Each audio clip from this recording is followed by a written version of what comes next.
अस्सलाम वालेकुम students, class 12th biology new book 2026 आज हम स्टार्ट कर रहे हैं और इसका चैप्टर नंबर 13 है। तो पिछले 12 चैप्टर जो हैं आप 11th क्लास में पढ़ के आए हैं, इसलिए 12th क्लास में 13 से स्टार्ट हो रहे हैं, अदरवाइज इसको हम चैप्टर 1 भी कह सकते हैं। तो अगर इस चैप्टर की बोर्ड के पॉइंट ऑफ व्यू से बात की जाए तो इसमें से बेटा एक एमसीक्यूज और तीन शॉर्ट क्वेश्चन और एक 4 मार्क्स का लॉन्ग क्वेश्चन जो है वो आएगा। तो इसलिए ये चैप्टर बहुत ज्यादा इंपॉर्टेंट है, तो हम इसको बहुत ज्यादा डिटेल के साथ समझेंगे और पढ़ेंगे। तो स्टार्ट करते हैं। अगर आपको कोई भी मसला हो, अगर आपका कोई भी सवाल हो या कोई भी सजेशन हो, तो आपके लिए कमेंट बॉक्स खुले हैं, आप जब मर्जी जो है वहां पर कमेंट करके मुझसे पूछ सकते हैं। थर्मोरेगुलेशन एंड ऑस्मोरेगुलेशन चैप्टर का नाम है। थर्म का मतलब आपको पता है हीट होता है, एंड रेगुलेशन का मतलब होता है किसी चीज को मेंटेन करना, बराबर रखना। थर्मोरेगुलेशन यानी हीट को मेंटेन करना, एंड ऑस्मो रेगुलेशन, ऑस्मो का मतलब होता है हमारी बॉडी के अंदर जो फ्लूइड्स हैं, हमारे ब्लड के अंदर और हमारे वाटर के अंदर, बॉडी फ्लूइड्स के अंदर जो सॉल्ट हैं, जो सॉल्ट का लेवल है उसको रेगुलेट करना, यानी कि उसको जो है वो मेंटेन रखना। तो थर्मोरेगुलेशन और ऑस्मो रेगुलेशन का ये मतलब है। बेसिकली इस चैप्टर के अंदर बच्चे हम ये देखेंगे कि हम अपनी बॉडी के अंदर हीट को किस तरह से मेंटेन रखते हैं और अपनी बॉडी के अंदर सॉल्ट्स को किस तरह से मेंटेन रखते हैं। अब ये जो है हम मैट्रिक में भी एक कॉन्सेप्ट पढ़ के आए हैं जो बहुत ज्यादा इंपॉर्टेंट है, होम्योस्टेसिस का कॉन्सेप्ट है। इस चैप्टर के अंदर बच्चे हम होम्योस्टेसिस को डिटेल के साथ पढ़ेंगे। उसके अलावा हम मैकेनिज्म देखेंगे कि किस तरह थर्मोरेगुलेशन की वजह से हमारी बॉडी में हीट मेंटेन होती है और ऑस्मो रेगुलेशन होती है।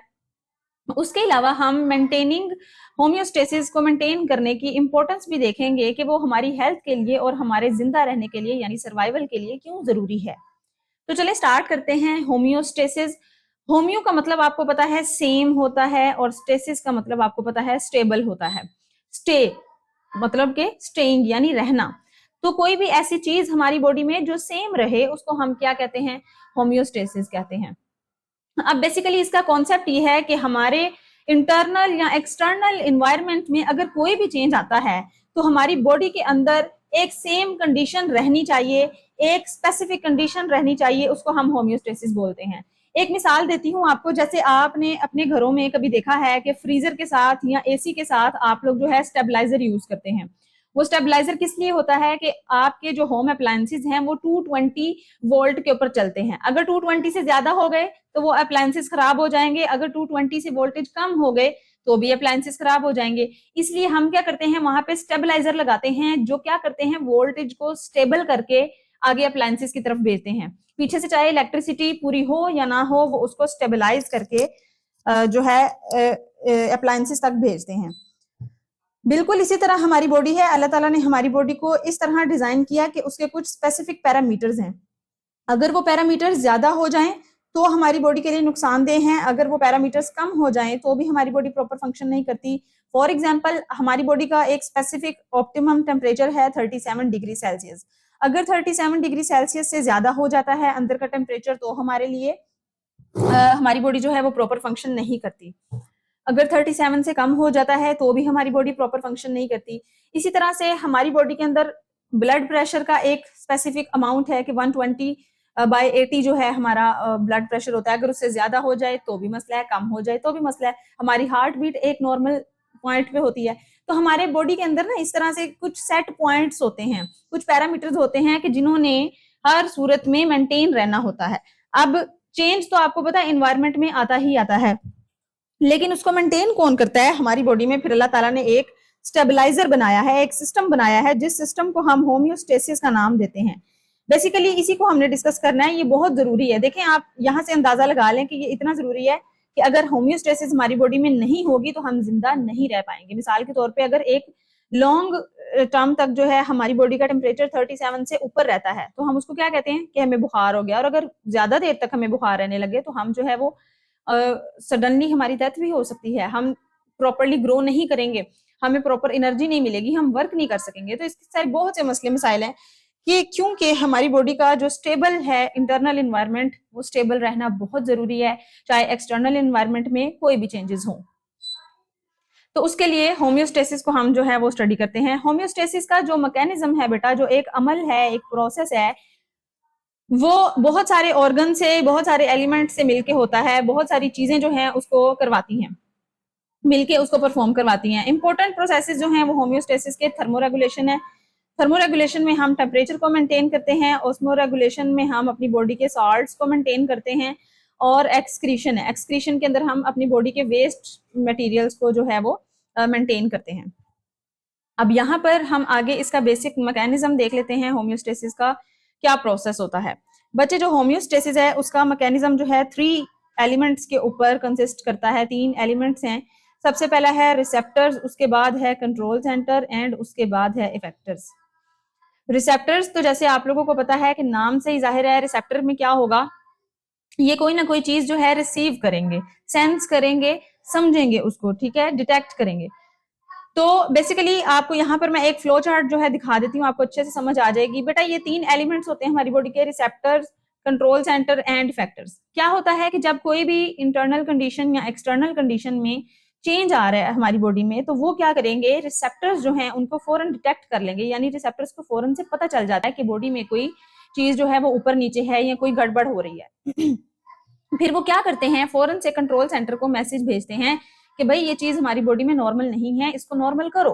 कंट्रोल सेंटर है एक मैनेजर का काम करता है, कंट्रोल सेंटर एक मैनेजर का काम करता है। जैसे हमारे पास घर में एक जो है वो हमारे पेरेंट्स होते हैं ना, हमें कोई भी मसला होता है छोटा मोटा तो हम उनको जाके बताते हैं, वो आगे से फिर जो है किसी ना किसी को कह के हमारा जो है वो काम करवाते हैं। इसी तरह कंट्रोल सेंटर भी है, ये हमारी बॉडी का जो है कंट्रोल करता है, जितने भी प्रोसेस हैं। ये क्या करता है, फिर इफेक्टर्स को मैसेज करता है, दूसरे ऑर्गन्स हो गए या ग्लैंड्स हो गए या टिश्यू या मसल, कोई भी चीज है ऐसी जो बॉडी में रिस्पॉन्ड कर सके, उसको ये मैसेज भेजता है। और इफेक्टर्स क्या करते हैं, एक रिस्पॉन्स जनरेट करते हैं, मतलब कोई ना कोई उस मैसेज का अमल दखल करते हैं, यानी उस मैसेज के ऊपर अमल करते हैं जो वो भेजता है।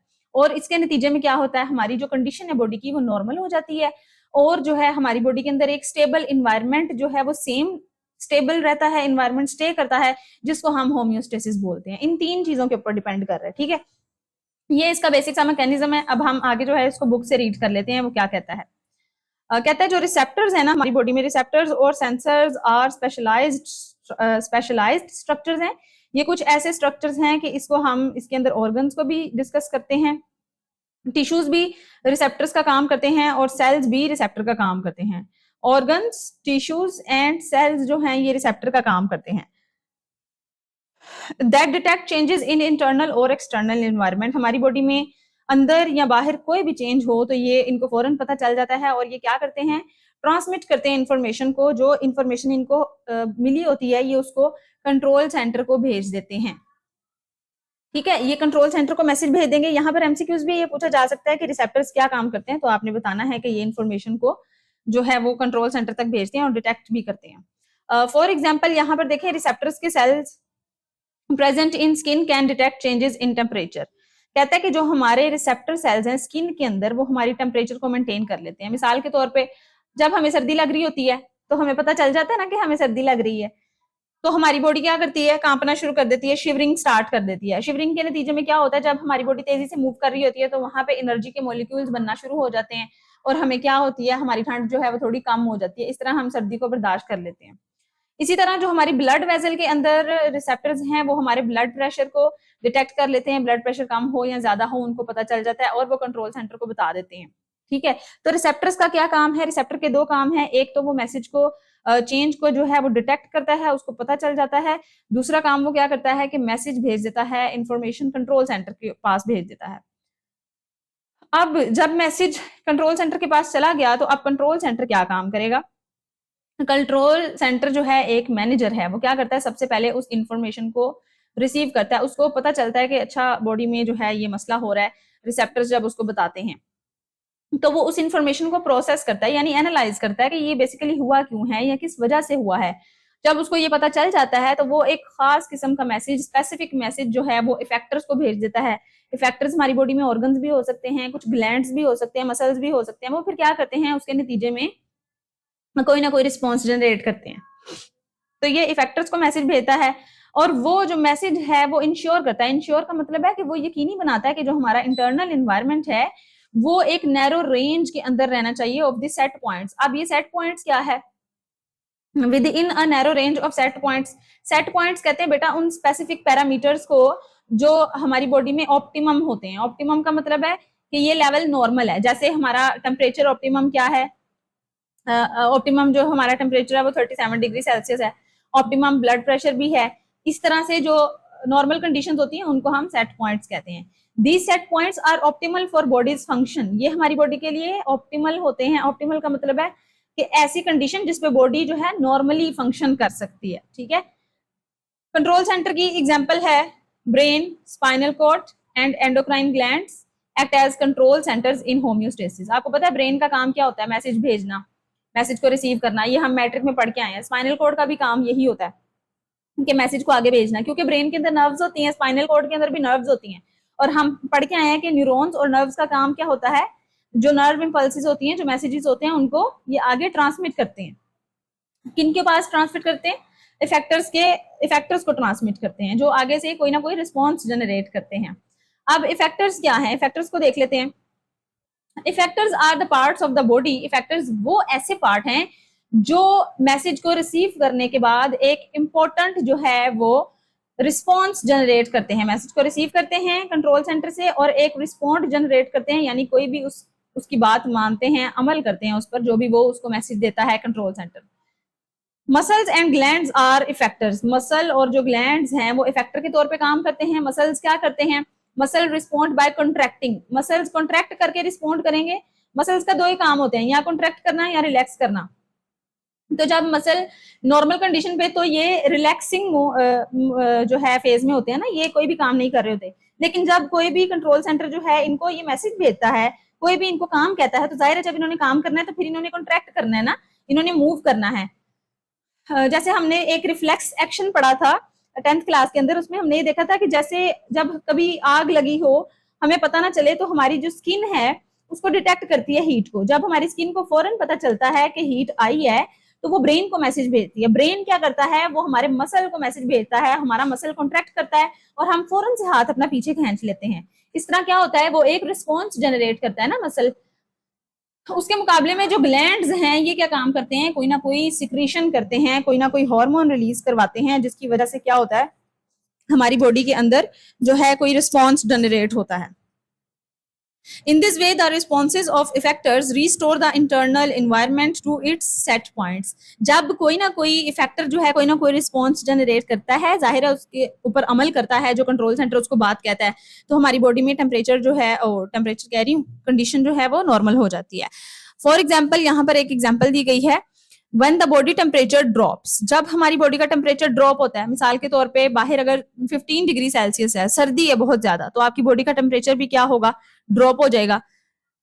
तो हमारी जो स्किन के अंदर इफेक्टर्स हैं वो क्या करेंगे, फौरन से हमारे मसल्स जो हैं वो शिवरिंग स्टार्ट कर देंगे, कांपना शुरू कर देंगे, जिसकी वजह से एनर्जी के मॉलिक्यूल्स जो हैं वो पैदा होंगे। साथ ही क्या होगी, वेजो कंस्ट्रिक्शन हो जाएगी। अब बच्चे, वेजो कंस्ट्रिक्शन क्या है? वेजो का मतलब आपको पता है, वेजल्स होता है, जो हमारी ब्लड वेजल्स होती हैं, जिसके अंदर से ब्लड जो है वो गुजर रहा होता है, ये कंस्ट्रिक्ट कर जाती हैं। कंस्ट्रिक्ट का मतलब है कि ये टाइट हो जाती हैं। ये टाइट क्यों होती हैं? आपने फिजिक्स के अंदर पढ़ा होगा कि pressure is equals to force over area. जितना ज्यादा एरिया होता है उतना प्रेशर कम होता है। जितना एरिया कम होगा, यानी कि ये तंग होंगी ब्लड वेसल्स, उतना प्रेशर क्या होगा, ज्यादा होगा। तो जब ब्लड वेसल सिकुड़ जाती हैं, छोटी हो जाती हैं, तो उसके अंदर जो ब्लड है वो तेजी से सर्कुलेट करने लगता है। तो हमारी बॉडी की ऑटोमेटिकली जो टेम्परेचर है वो क्या हो जाता है, हाई हो जाता है, हमारा ब्लड प्रेशर भी हाई हो जाता है, और जो हमारी बॉडी के अंदर हीट प्रोडक्शन होती है वो तेज हो जाती है। इसके नतीजे में हमारी बॉडी का टेम्परेचर हाई हो जाता है और हम सर्दी के अंदर सर्वाइव करने के काबिल हो जाते हैं। अब जरा इसको एग्जाम के पॉइंट ऑफ व्यू से देख लेते हैं। अगर ये टॉपिक बच्चे आपके लॉन्ग क्वेश्चन में आ जाए या अगर आपके शॉर्ट क्वेश्चन में आ जाए, शॉर्ट क्वेश्चन में वैसे तो होम्योस्टेसिस ही पूछेगा। अगर होम्योस्टेसिस पूछ ले तो आपने इसकी डेफिनेशन बतानी है, इसकी डेफिनेशन यहाँ तक बनती है, और इसके साथ आपने एक एग्जांपल बता देनी है। मिसाल के तौर पे आपने कहना है कि हमारा जो बॉडी का ऑप्टिमम टेम्परेचर है वो क्या है, 37 डिग्री सेल्सियस। नीचे है बेसिक मैकेनिज्म ऑफ होम्योस्टेसिस। अगर मैकेनिज्म पूछ ले आपसे शॉर्ट में, तो आपने उसके जो हैं 3 एसेंशियल एलिमेंट्स बताने हैं, रिसेप्टर्स, कंट्रोल सेंटर और इफेक्टर्स। और इनको डिटेल में नहीं लिखना, जस्ट एक एक लाइन लिखनी है और बताना है कि रिसेप्टर क्या करते हैं, also transmit the information of changes to control centre, उनका फंक्शन लिख देना है, ठीक है। इसी तरह कंट्रोल सेंटर का फंक्शन लिख देना है और बता देना है कि कंट्रोल सेंटर क्या होते हैं। ब्रेन और स्पाइनल कॉर्ड जो है वो कंट्रोल सेंटर का काम करते हैं। इसी तरह आपने फैक्टर्स के बारे में 2 लाइनें लिख देनी है। और ये जो बेसिक मैकेनिज्म ऑफ होम्योस्टेसिस है, ये एक इंपॉर्टेंट लॉन्ग क्वेश्चन है, ये इंपॉर्टेंट लॉन्ग क्वेश्चन के तौर पे पूछा जा सकता है आपसे, तो आपने इसको लॉन्ग क्वेश्चन के हवाले से प्रिपेयर करना है। होम्योस्टेसिस का एक फुल फ्लेज लॉन्ग भी आ सकता है, आपको पूछ सकते हैं कि describe homeostasis and it's mechanism, तो ये लॉन्ग के हिसाब से तैयार करना है। अगर लॉन्ग में आ जाए तो आपने सबसे पहले होम्योस्टेसिस की डेफिनेशन लिखनी है, एग्जाम्पल लिख के, उसके बाद इसके 3 एसेंशियल एलिमेंट्स बताने हैं, फिर उन तीनों को आपने एक्सप्लेन करना है। एक्सप्लेन करने के बाद आपने उनकी ये जो लास्ट वाली एग्जाम्पल है, ये एग्जाम्पल आपने देनी है, और आपने ये जो है एक फ्लो चार्ट उनको ड्रा करके दिखा देना है, एलिमेंट्स ऑफ होम्योस्टेसिस। ठीक है, तो यहाँ पर हमारा टॉपिक कंप्लीट होता है। अगर आपका कोई सवाल है तो आप कमेंट बॉक्स में पूछ लें, कोई सजेशन है तो आप कमेंट बॉक्स में बता सकते हैं। अल्लाह हाफिज।